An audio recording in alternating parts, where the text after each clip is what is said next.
এই রেসিপিটা খুবই ইউনিক আর অনেক বেশি মজা।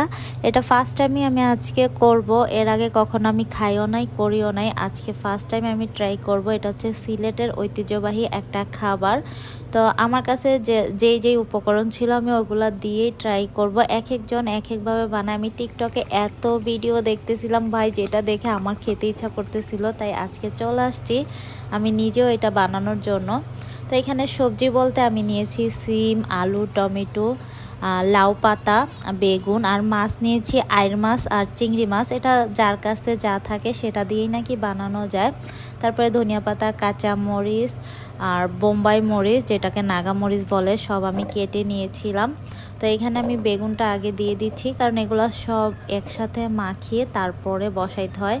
যেহেতু শুটকির শিরা, এটাতে তো অবশ্যই শুটকি থাকবে। আমি অন্যদিকে শুটকি কিন্তু গরম পানিতে ভিজিয়ে রেখেছিলাম ধুয়ে, শুধুমাত্র শুটকির পানিটা লাগবে এই কারণে। তো আমি এখানে সবজিগুলো সব একসাথে প্রথমে দিয়ে দিচ্ছিলাম। তারপরে হচ্ছে এখানে এটা রসুন কুচি কুচি করে দিয়েছি, আর পেঁয়াজটা তো বললামই, রসুন অবশ্যই দিতে হবে এখানে।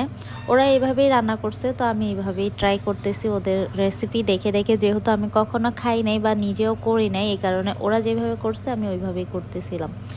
তো এখানে আবার কাঁচামরিচগুলো ফেরে দিয়ে দিয়েছি, মানে মাঝখান থেকে ভাগ করে, যেটাকে আমরা ফেরে বলি আর কি, সরি। তো কাঁচামরিচও দিয়ে দিয়েছি। এখানে আমি একটু মরিচের গুঁড়া আর হলুদের গুঁড়া দিব। এটা হয়তো কালারের জন্যই ওরা দেয়। তো ওদের পুরা রেসিপিটা আমি ফলো করছি, জাস্ট আমার কাছে যা ছিল তা দিই। অনেককে দেখছি অনেকভাবেই রান্না করে, তো এই জন্য চেষ্টা করলাম আর কি। তারপরে দিয়ে দিয়েছি লবণ। এটা খেতে সত্যি অনেক ভালো লাগে। যারা শুটকি লাভার আছেন তাদের কাছে আরও বেশি ভালো লাগবে। যেহেতু আমি ফার্স্ট টাইম করেছি, অনেক সবজি হয়তো মিস হয়ে গেছে, ওরা আরও অ্যাড করে। আমার কাছে যা ছিল আমি তাই ট্রাই করছি। তো সাথে দিয়েছিলাম আদা রসুন বাটা।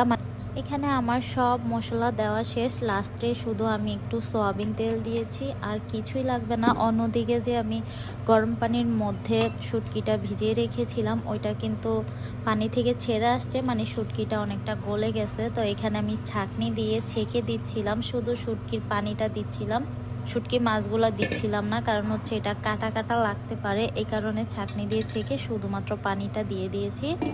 তারপর ঢাকনা দিয়ে আমি চুলার মধ্যে বসিয়ে দিয়েছি। মাছটা কিন্তু সবার লাস্টে দিতে হয়, যখন সবজি পুরোপুরি সেদ্ধ হয়ে যাবে।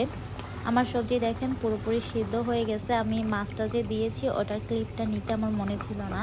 তো এখানে মাছ দেওয়া শেষ, একদম হয়ে গেছে। এই সময় আমি ধনিয়া পাতা আর নাগামরিচটা দিয়ে দিয়েছি। নাগামরিচটা দেওয়া হয় এটার ফ্লেভারের কারণে, জোস একটা ফ্লেভার আসে। তো রান্না আমার পুরা কমপ্লিট।